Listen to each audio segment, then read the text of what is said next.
Welcome everyone to the Magical Mystery School, where we focus on the big waves of astrological energy that's coming through this week, with a little bit of educational aspect thrown in there too. How you can apply all this information to hopefully your own chart.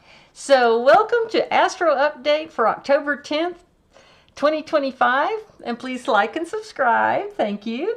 But the big biggie we're going to look at this week is Pluto on October 13th is going to station.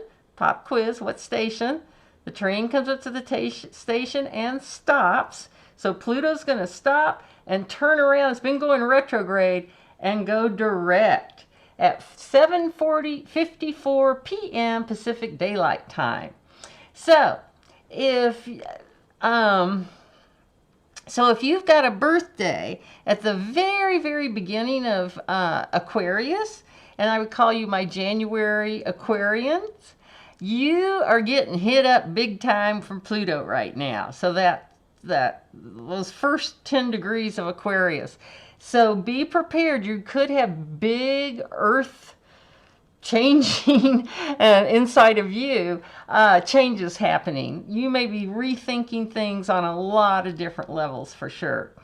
But first off, let's look at the other signs that are going to be affected by this. So first thing we think of are what modality, whether it's cardinal, fixed, mutable, right? And this is a fixed, Aquarius is fixed air. So across from that is fixed fire. So you Leos, and I'm going to call you my July Leos, the first part of Leo, you are getting an opposition from Pluto on your sun. So you too are going through a cleansing, whether you like it or not.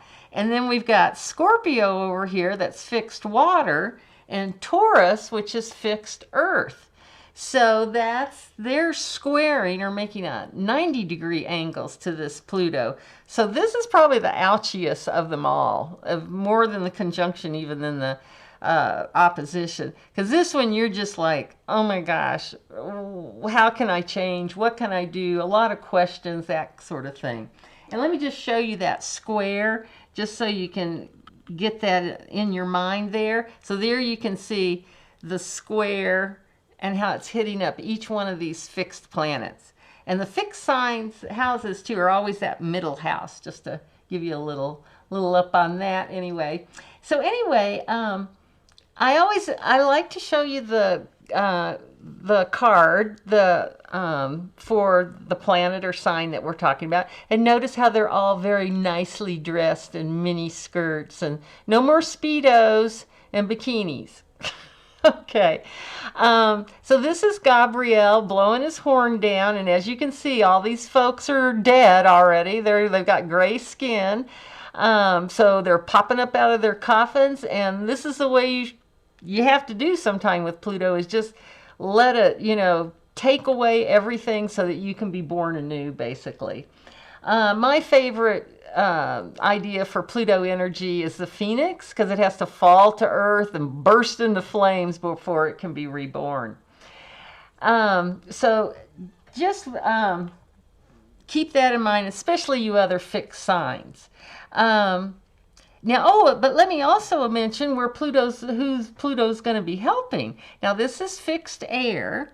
So we look at the other, for elements, what are the other two air signs? Pop quiz. Libra and Gemini. Cardinal air, mutable air, fixed air. So you folks, and I'll call you my September Libras and my May Geminis, at the beginning of that month there, you are getting actually like a power drive here. Like, you may be surprised at how much energy you have, especially if there's something you feel passionate about. This is the time to go for it. You got Pluto giving you all sorts of great energy there. So keep that in mind too. Okay. Now, Pluto in general, it just represents what's ultimatums, what's inevitable, the deep subconscious. It can get very ruthless too, type energy, and it can feel insatiable. It wants power. And it can be very obsessive on things. If you find yourself doing that, look and see if you've got Pluto somewhere in your chart or something, or it's getting transited or something. But also remember, Pluto in the end, think of the Persephone myth. He does bow to boundaries and he lets her go home for half the year. So just remember, with Pluto, they can understand that there's only so far that their power can go. Now, I wouldn't push it too far. I wouldn't count on that, but just remember that that is one of the things with Pluto. Now, Pluto was discovered in 1930s. That was right when the atomic bombs were being researched and developed and that kind of thing. Hitler was increasing his power when Pluto was discovered. And let's see, and interesting enough, when Pluto was discovered, it actually was in Scorpio, Pluto's the modern ruler of Scorpio. So look at your own chart and see, where are you willing to go to, in the old days, hell or the underworld? Where are you willing to go to into your deepest subconscious to hopefully create some heaven here on Earth? Okay, so Pluto, as I was saying, is the, when we say transformation, that's exactly what we're talking about, that the phoenix thing and all that kind of good stuff again. Let's see. Okay, and when it's transiting something in your chart, just remember that's your opportunity. Yeah, you might get cleaned out. I mean, when I first discovered astrology, Pluto was on my descendant. And I may have told this story before, but I dated 3 guys during this period. All 3 of them have passed at this point. So, I don't know, made me a believer. Anyway, so just remember, with Pluto energy, you can always build back better. Oh my God, did I just say that? That was one of Biden's little things, and Biden was a Scorpio. So that's really, it's once you destroy things, you can build back better. Okay, and look for where Pluto will be in your own house, what houses they're in. And remember with this, you can go, there's all sorts of places you can find my playlist for astrology for beginners. And for example, I've got charts and house systems. That's video 7. Signs on house cusp. That's video 12. So if you've got any kind of interest in going a little bit deeper, feel free to look at that.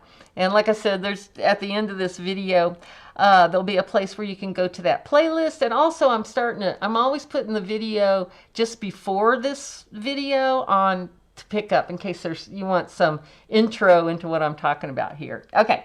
Anyway, all right. So, and Pluto and Neptune and Uranus are all called generational planets as well as outer planets because they're so slow, you can't see them with the naked eye. Saturn's the last planet you can see like that.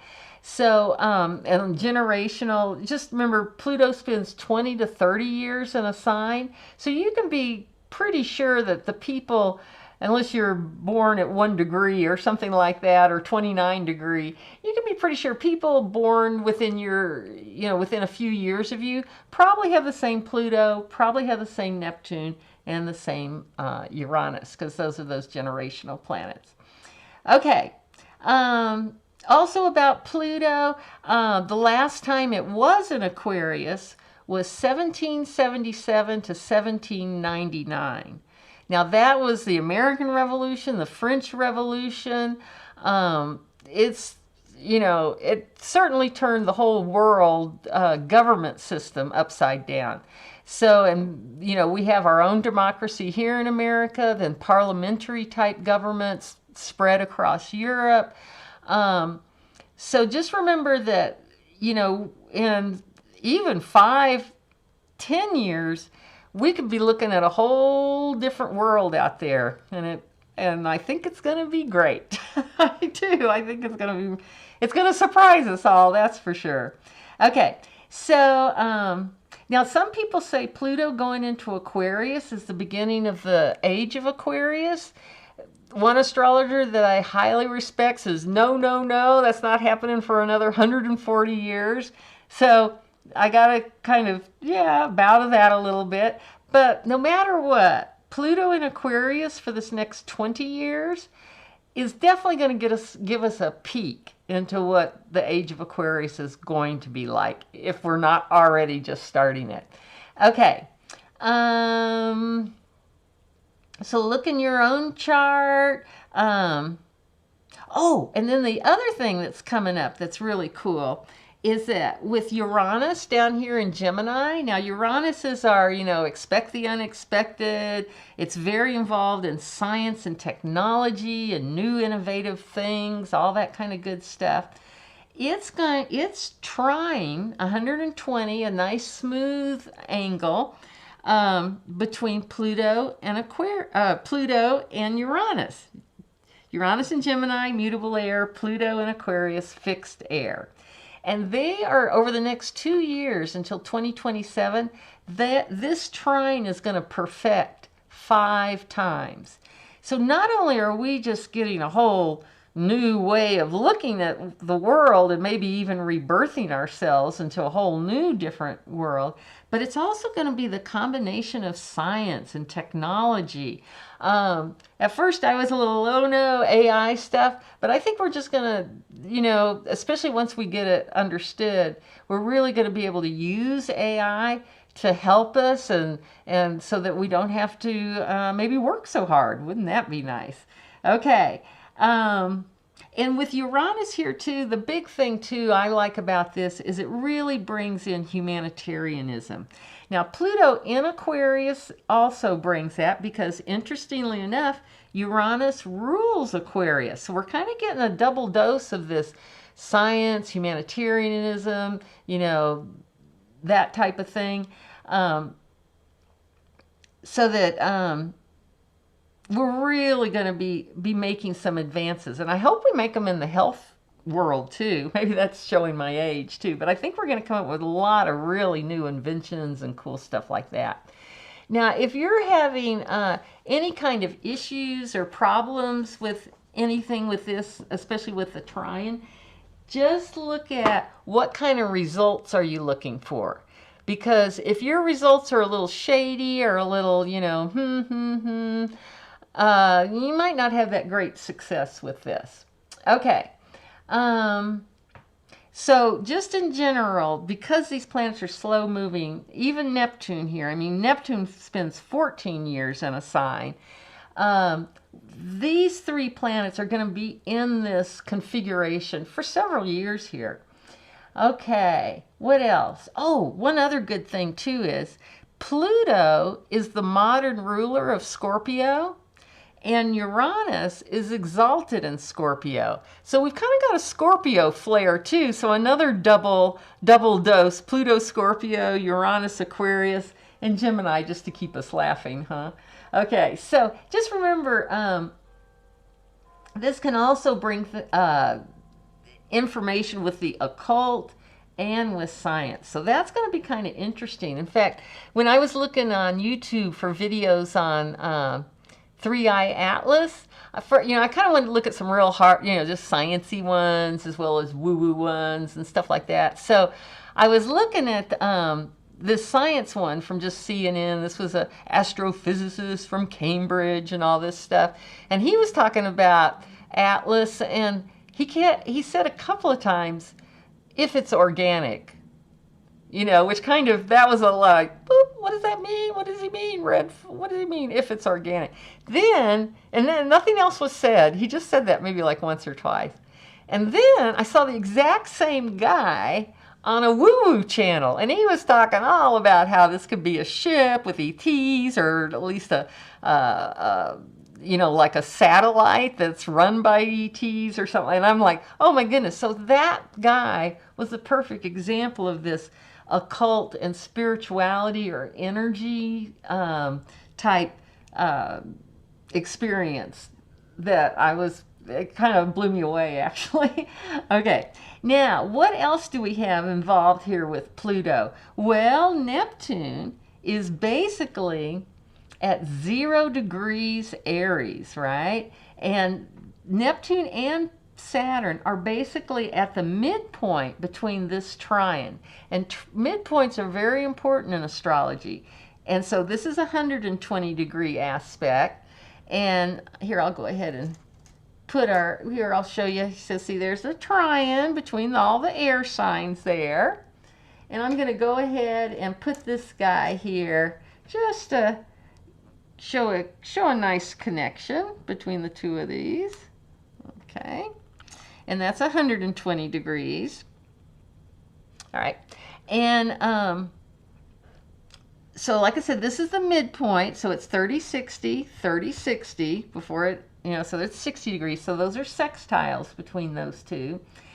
And again, this is giving us that tremendous opportunity to advance spirituality. And I'm not talking religion. Don't think I'm talking about the Pope or evangelical or anything like that. I'm talking about spirituality, learning to feel energies, things like that, that are going to start, you know, maybe becoming scientific. I mean, literally, from what I understood, the Russians have been studying this stuff for decades, and we've kind of fallen behind, but we'll see. Okay.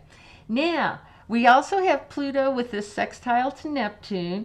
And again, Neptune is very spiritual, intuitive, really involved in aesthetics too. So keep that in mind of bringing beauty into your world to help set off these nice sextiles. And maybe that's where the world will go too. And it's really interesting. I've showed you all that wobble sheet. But once Neptune gets into Aries for good, I'm thinking fashion is going to change. It'll be really interesting to see, because Neptune kind of rules just fashion, how that will change. And of course, we've got that Neptune, Saturn. They're basically conjunct. And I did want to show you this because I kind of forgot to mention this last time when I was talking about the wobble here. And remember, the wobble is planets that are not only going retrograde and direct, but they're also going between two signs. Like Pluto is staying in Aquarius, so it's not on my wobble sheet, because it did its wobble in 2024 between Capricorn and Aquarius. Okay, so here I just had to show Pluto goes direct on October 13th, right in there. And then I also wanted to point out, you know, I had mentioned how I think things are going to start to clarify when Saturn and Neptune go direct. So like getting towards the holidays, I think we're going to get a little clarity on where we are going, whatever that means. And then Neptune goes into Aries, goes over that 0 Aries point. Then Saturn does on February 15th. And I also wanted to mention, so as you can see, Neptune only got into Pisces 47 minutes at 29 degrees, 23 minutes. And Saturn went quite a bit further. But remember, Saturn is a lot faster than Neptune. So once it got going, even though Neptune went into Aries first, Saturn is picking up speed through December, and it's going to be going pretty fast, or its normal speed, I should say, by February. And it's February 20th is when the first Saturn-Neptune conjunction takes place. And this is going to be one of the big turning points. I mean, even with Uranus going into Gemini again, too. That's why we say May, June, July, really think things are going to start to pick up. So, but we'll see these pieces falling into place next spring.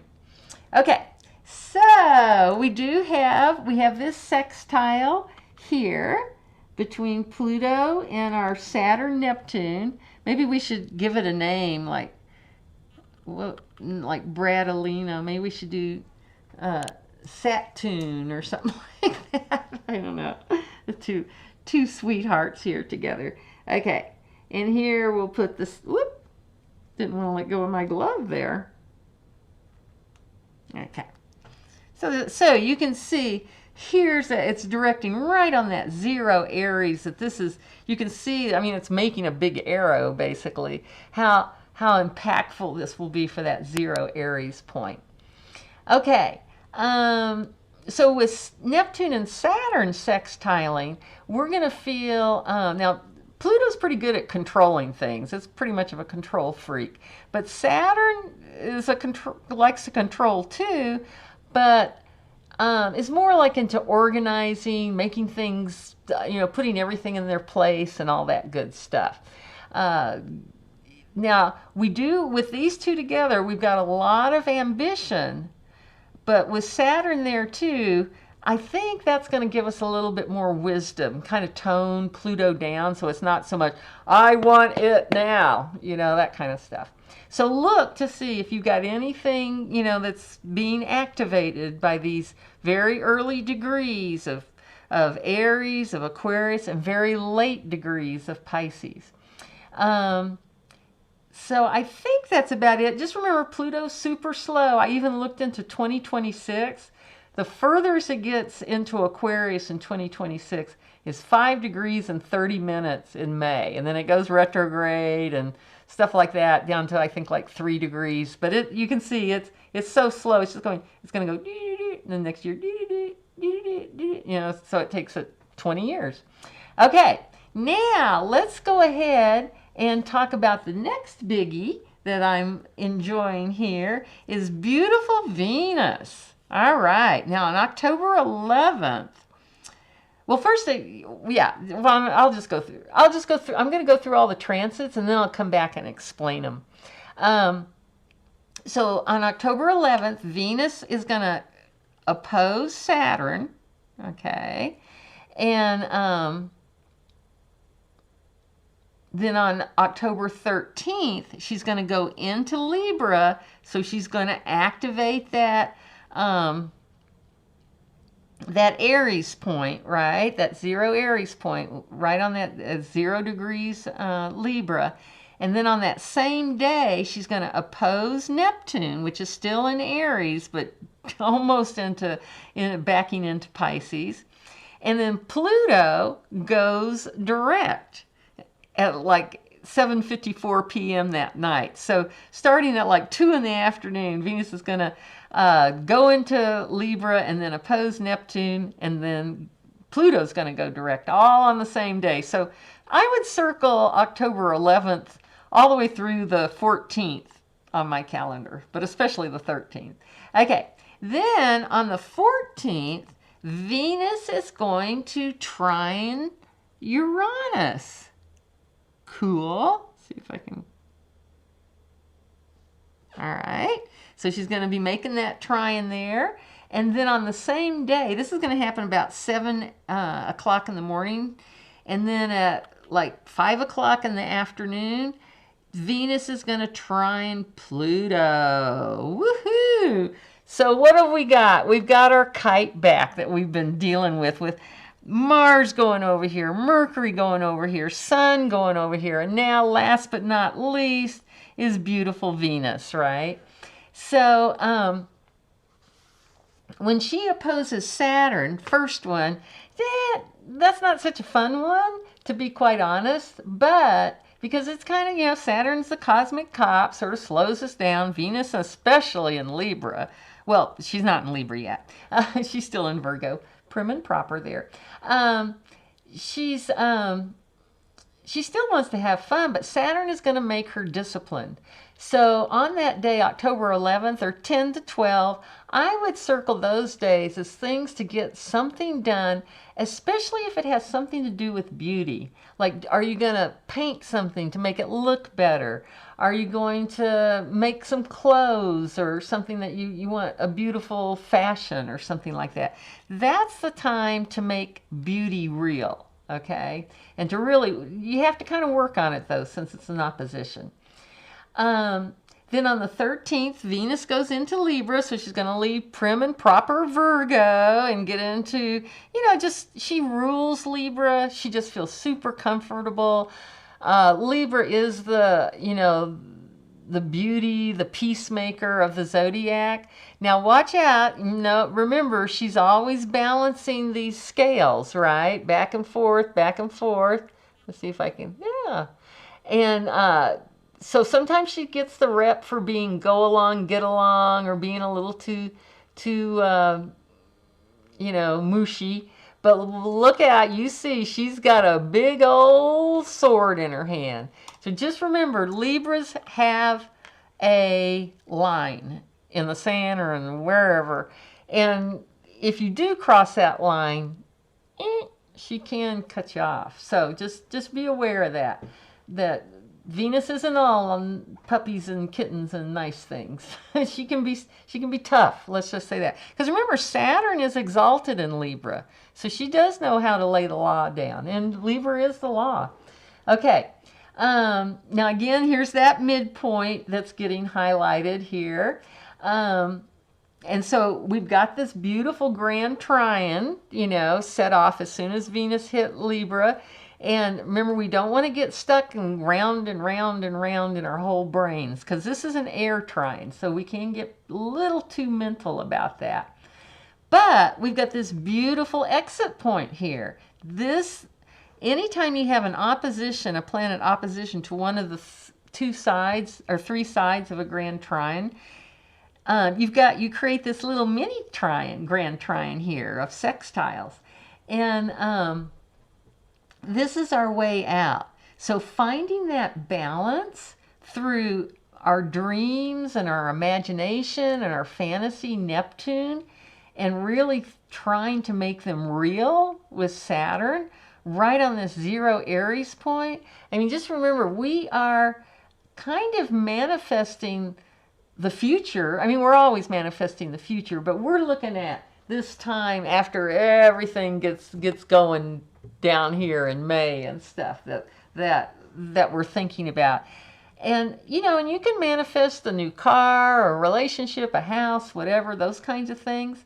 But start thinking about it in terms of, gosh, God, it's going to be so great to have this beautiful new home where I feel so warm and snuggy in the wintertime and cool and relaxed in the summertime, and and this new relationship I have, gosh, every time I get a hug, I feel so loved and appreciated.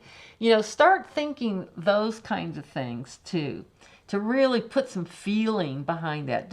In other words, don't get too mental. Let this Neptune and Pisces help you out there a little bit. Okay. Also remember, with Neptune here too, with our manifesting, this is very flexible. Neptune is, very watery, very, it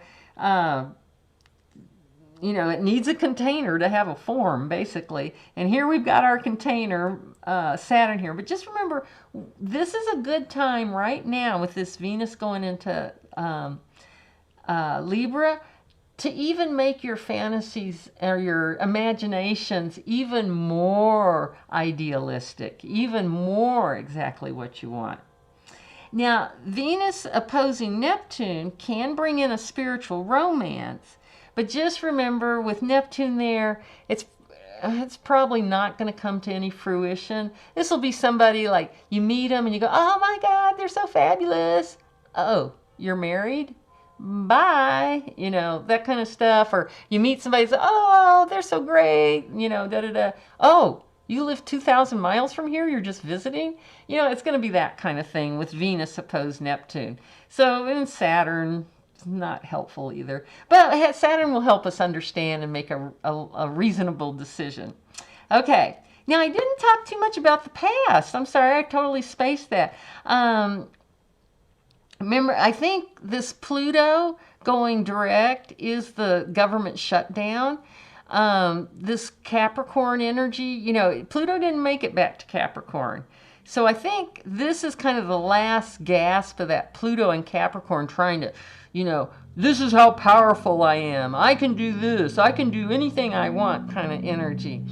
But once it goes direct, it's like Pluto's figuring out, oh, I'm not going to go back into this authoritarian stuff anymore. I'm into power to the people. I need to start thinking about that. Oh, and remember I had mentioned that Yod with Jimmy Kimmel. He had, his Mercury is at 2 degrees Scorpio. And he had, remember that first Yod that went into Scorpio? The fickle finger of fate, as I like to call it. He got that Mars during his suspension. And back and forth. And just this past week, I think it was on the 4th, Mercury activated that Yod again, transiting Mercury. So Jimmy Kimmel actually had his Mercury return. And the only thing I noticed about that, I was wondering if something would come around about that again. But the only thing I noticed was that when Mars went over that, when it actually happened, there wasn't a peep. There wasn't a press release. There was nothing. Zippity-zo, zero. He said nothing until he got back on the air. Now he started, I saw a couple of interviews where he was explaining how it went, how he felt, and all that kind of stuff. So that's the only thing I saw there. Let's see, Greta Thunberg and her flotilla trying to take aid to the people in Gaza. They were out in international waters, and the Israelis came out and arrested them. So I don't know. We'll see. To be continued on that one. And on October 7th, did anything happen? That's when the Sun squared Jupiter. The Sun in Libra squared Jupiter in Cancer. So that can be overconfidence. And I'm just curious, did you jump into anything? Did anything crazy happen for you or anything like that? So let me know in the comments on that one. So I think I've pretty much gone over everything. Oh, and next week we'll have Sun goes into Scorpio. That's always fun to talk about. And we'll have a new moon at 28 degrees Libra. So thank you, everybody. Oh, my goodness, I'm over a half hour. I'll talk to you about that next week. All right. Bye for now.